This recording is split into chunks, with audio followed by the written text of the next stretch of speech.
안녕하세요. 금나침반입니다. 저에게 문의를 주신 분들은 대부분이 좀 빚이 많습니다.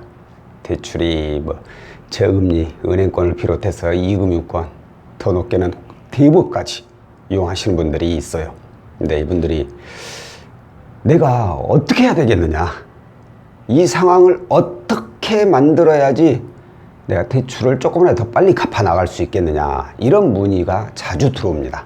그래서 오늘은 제가 이 대출을 빨리 갚을 수 있는 이 방법에 대해서 안내를 해드릴 건데, 아닌 말로 하늘에서 돈이 뚝 떨어지거나 로또 당첨되거나 이런 일이 발생되지 않는다면 사실 본인이 엄청 열심히 노력을 해서 갚아 나가는 수밖에 없어요. 특별하게 여기서 돈이 이상하게 대출이 줄어들 수 있는 게 있나? 혹시라도 뭔가 이런 걸 생각하고 이 영상을 보신다면 제가 봤을 때는 그냥 볼 필요 없어요. 볼 필요 없어요. 다만 자, 대출을 빨리 갚고자 하는 의지, 이게 있으신 분들만 이 영상을 참고하세요. 그 외에는 특별한 게 없습니다. 특별한 게 없어요. 그러니까 뭔가 새로운 게 나온다거나 그런 건 없으니까 특별한 걸 찾는 분이라면 이 영상 볼 필요 없어요. 다만 내가 가지고 있는 대출금 어떻게 하고 나의 의지가 어떠하냐에 따라서 평상시보다 좀 더 빨리 갚을 수 있는 그런 방법을 찾아 드리는 거예요. 자, 첫 번째,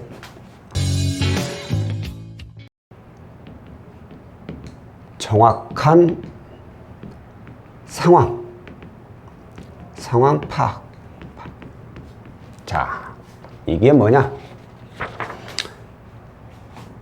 상담을 받다 보면 본인이 대출이 어디에 얼마 있는지, 이자는 몇 프로인지 전혀 관심이 없는 분들이 있어요.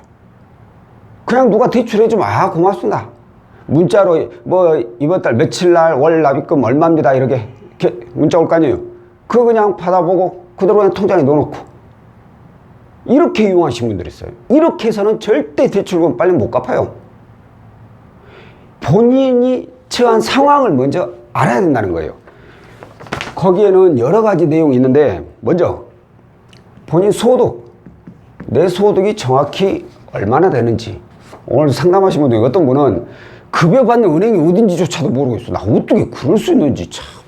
잠깐, 소득이 얼마인지를 정확히 파악하고, 그리고 여기에 이제 생활비가 내가 얼마가 빠져나가는지, 그러니까 대출금을 갚는 금액, 그 외에 지출되는 금액들, 그게 과연 얼마인지, 그리고 현재 남아있는 대출 잔액이 얼마인지, 이 부분 반드시 체크해야 되고, 그리고 이 대출이 있다면 이자가 있을 거 아니에요. 이자가 얼마인지, 그리고 이 이자도 한 달에 몇 프로 이렇게만 해서는 안 돼. 지출되는 이자가 얼마, 금액으로 환산을 하라는 거예요. 한 달에 내가 이자를 얼마를 내고 있구나, 내가 계약한 상한 기간 동안 총해서 이자가 얼마나 나가고 있구나, 이걸 파악을 하고 있어야 된다는 거예요. 그리고 월 납입금, 어떤 대출은 이자만 내는 것도 있을 것이고, 어떤 대출은 이자하고 원금도 같이 내는 것도 있을 것이고, 이게 총 합해서 내가 한 달에 과연 이 대출금을 갚기 위해서 지출되는 돈이 얼마인지, 이거부터 먼저 파악을 해놔야 돼요. 그리고 나서 이제 이렇게 파악되면 본인 소득 대비 부채 비율을 정확히 할 수 있죠. 부채 비율. 내 소득이 얼마고 대출금으로 지출되는 금액이 얼마고, 내가 가지고 있는 총 대출이 얼마고, 그러면 내 소득 대비 부채 비율이 얼마나 된다 라는 걸 알 수 있잖아요. 근데 사실 저는 이 소득 대비 부채 비율이 정말 많이 잡아서 250% 이상인 경우에는 개인 회생 또는 회복을 신청하는 게 저는 맞다고 봐요. 이건 뭐 대출금을 갖고자 하는 의지는 아무리 강해도 제가 지금까지 봤던, 그러니까 제가 일을 지금 20년 넘게 하고 있는데 제가 상담하고 봐왔던 채무자들을 보면 소득 대비 부채 비율이 250% 이상 되잖아요. 그럼 못 갚습니다. 못 갚아요. 이제 부동산 제외하고 일반 신용대출로. 왜 못 갚냐? 이쯤 되면은 대출을 갚기 위해서 또 대출을 받아요. 내가 소득이 있을 거 아니에요. 소득으로 대출금을 일단 연체는 안 해야 되니까 대출금 갚아. 근데 뭐야? 이제 생활비가 없네? 그럼 어떻게? 생활비 때문에 대출을 받아야 될 거 아니에요. 그럼 이 대출은 공짜인가? 또 이것도 갚아줘야 돼. 그러다 보니까 그 다음 달에는 이제 또 대출금 갚을 돈이 부족해. 그래서 또 대출을 받아. 이렇게 빚을 갚기 위해서 이제 빚을 내는 상황이 벌어져 버려요. 솔직히 250%라고 제가 말씀드렸지만 상황에 따라 200% 이상만 돼도 힘든 분들이 많아요. 그러면 차라리 개인 회생이나 회복을 알아보시는 게 세상 깔끔합니다. 아니 말로 솔직히 개인 회생 신청하면 3년이면 끝나잖아요. 3년만 내가 좀 참으면 돼. 그러면 다시 신용 회복되고 모든 빚 다 탕감되고. 세상에 이렇게 좋은 게 어디가 있어. 내가 부채 비율이 200%가 넘어가잖아요. 3년 안에 다 갚을 수 있어? 절대 못 갚아. 250% 이상 되면 3년이 아니라 30년이 지나도 못 갚아요. 절대. 오로지 빚만 갚는데 돈을 쓰고 아무것도 생활비 안 쓴다. 그러면 갚을 수는 있겠지만 사람이 생활을 해야 되는데. 아까 말씀드린 빚을 내기 위해서 빚을 내는 그런 상황이 계속해서 벌어지기 때문에 아무리 오랜 시간이 걸려도 다 못 갚는 거예요.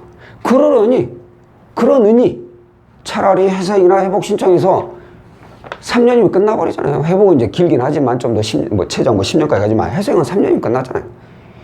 회생을 신청할 수 없는 상황이신 분들은 이제 어쩔 수 없지만 그런 분들은 회복 알아보시고 그렇지 않으면 저는 그냥 회생 추천드립니다. 이 정도 되면. 자, 그리고 다음으로 이제 여기서 제가 회생이나 회복까지 말씀을 드렸지만 그 정도는 아니다. 뭐 250% 이 정도는 아니다. 대출은 내가 충분히 갚아 나갈 수 있는 금액이다. 하지만 그래도 뭔가를 좀 해보고 싶다. 좀 더 빨리 갚을 수 있는 방법. 그런 경우에는 자, 저금리 대환 또는 채무 통합을 하셔야 돼요. 제가 이 내용에 대해서는 제 영상에 수시로 나와 있죠. 왜 이걸 해야 되느냐? 이걸 하게 되면 이자 지출 감소 그리고 월 납입금 감소. 저금리 대환을 하거나 채무 통합을 하면은 일단은 이자 지출을 줄이잖아요. 특히나 저금리 대환하게 되면 이자가 훨씬 더 낮아지니까 대출금 빨리 갚는 가장 좋은 방법이 이자 지출을 줄이는 거예요. 이자 지출. 그게 최고예요. 어찌됐든 지출을 줄여야 돼. 쓸데없는 지출. 이걸 줄여놔야 돼. 그래야지 대출을 하루라도 빨리 갚아요. 근데 만약에 저금리 대환이 안 된다. 그럼 채무 통합이라도 하라는 거죠. 이건 뭐냐면은 이제 뭐 1금융권에 저금리 대출이 있는 분들, 그런 분들은 해당이 안 되고 이 두 가지다. 2금융권에 이제 고금리 2금융권이나 대부업이나 이런 고금리 대출을 이용하시는 분들을 얘기하는 거죠. 이런 분들의 경우에는 대출 건수가 많으면은 그만큼 월 납입 금액이 많아요. 납입 금액이 많으면 생활이 힘들어. 생활이 힘들면 추가로 또 대출 받을 확률이 높아져. 아까 말씀드렸듯이 빚 갚고 나니까 생활이 안 돼. 그러니까 생활비 때문에 또 대출 받아. 그럼 대출 또 갚아 나가야 돼. 그럼 또 생활비가 이제 더 부족해. 이렇게 계속 대출 받아야 될 확률이 높아진다는 거예요. 그렇기 때문에 채무 통합을 해서 월 납입 금액을 줄여야 돼요. 월 납입 금액을 줄이면 생활하는데 여유가 생기잖아요. 그러면 대출 받을 확률이 줄어들죠. 그리고 그 여유 자금 어떻게 해야 돼? 이거 안 돼, 절대. 그 여유 자금은 반드시 저금을 해놨다가 이 금액이 어느 정도 목돈이 모이면 대출금 일부 부분 충도 상환을 해서 원금을 줄여놔야 돼. 조금씩 더. 원금이 줄어들면 납입 금액이 더 줄어들 거 아니에요. 그럼 여유자금은 더 많이 생겨. 그럼 더 많이 저축할 수 있어. 더 많이 저축하면 나중에 더 큰 목돈이 생겨. 그걸로 또 원금 또 줄이고, 그럼 더 많은 여유자금 생겨. 이렇게 계속 되풀이 되다 보면 내가 예를 들어 상한계, 그때 예전에 내가 이거 계산하는 방법, 계산을 한번 해봤는데 빠르면 상한기간을 절반까지 줄여버릴 수가 있어요. 예를 들어서 뭐 5년 내가 상한계 하겠다. 그러면 2년 반, 뭐 길어 3년 이 정도면 끝나버린다는 거예요. 대출 갚는데. 이걸 지키기 어려워서 그렇지 이렇게만 시도한다면 진짜 대출금은 최대한 빨리 갚아 나갈 수가 있어요. 그리고 또 하나 뭐가 좋냐.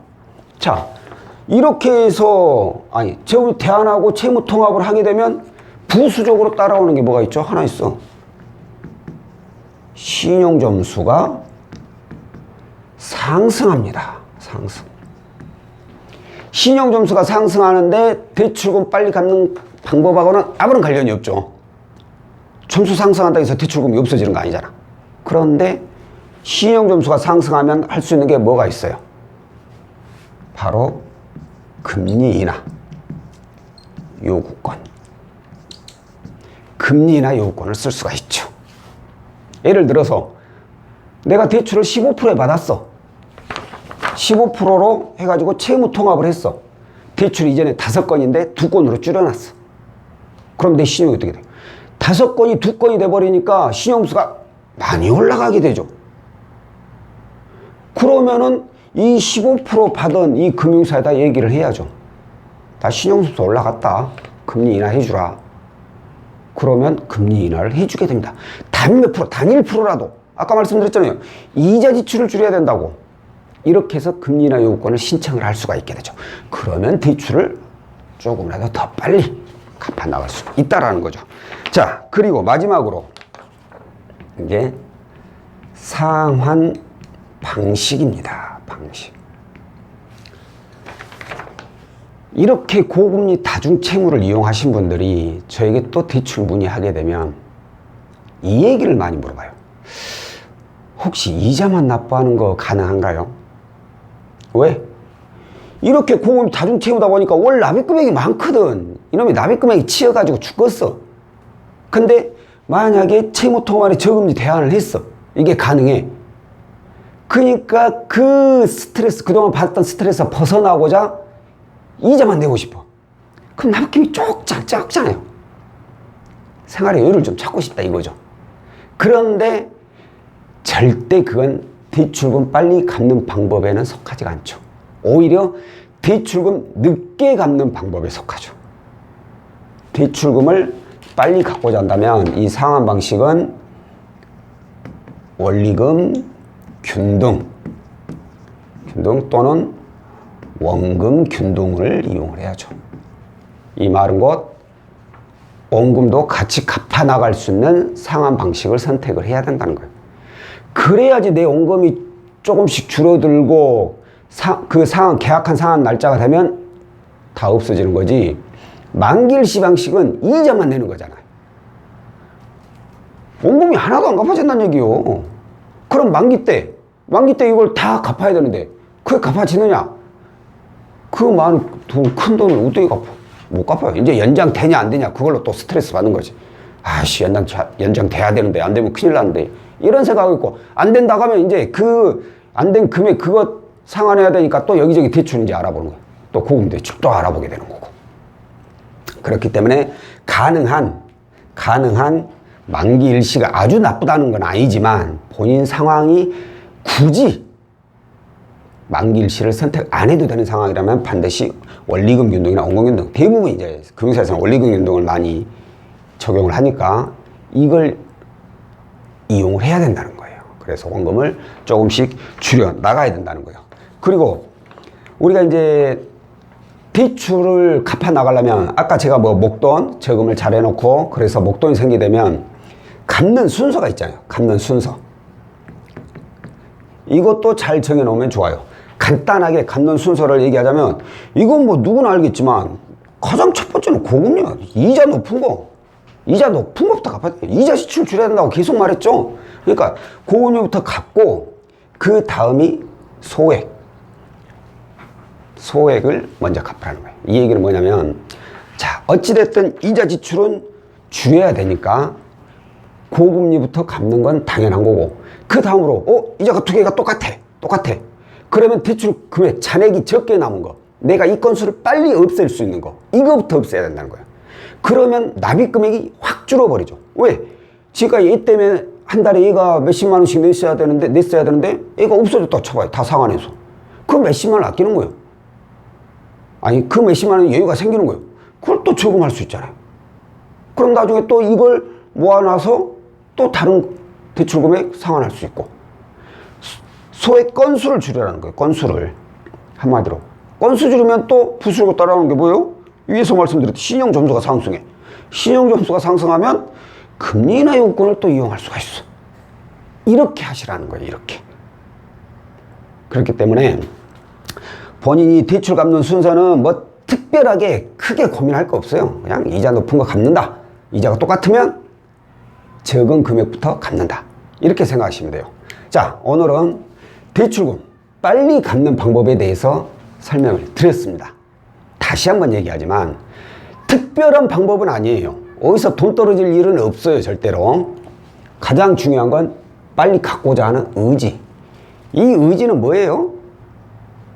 내가 항상 내 상황을 파악을 하고 있어야 돼.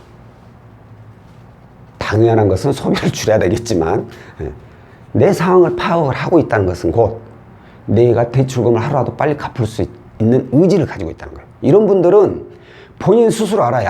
이번 달에 얼마 갚았으니까 남은 이제 원금이 얼마다. 점점 줄어드는 게 보이거든. 그러면 엉뚱한데 소비하고 싶어도 참게 돼. 이거 살 돈으로 내 대출 갚으면 또 이만큼 줄어들 건데, 이런 생각이 들 수밖에 없어요. 그런 분들은 그 어떤 누구보다도 대출금을 빨리 갚는다는 거예요. 그러니까 이 빨리 갚고자 하는 의지, 이것만큼 확실히 자기 머리에 못을 박아두면은 그 어떤 누구보다 대출금을 빨리 갚을 수 있을 거라고 저는 봅니다. 자, 오늘 영상은 여기까지고요. 다음번에 또 다른 내용으로 찾아뵙도록 하겠습니다. 고맙습니다.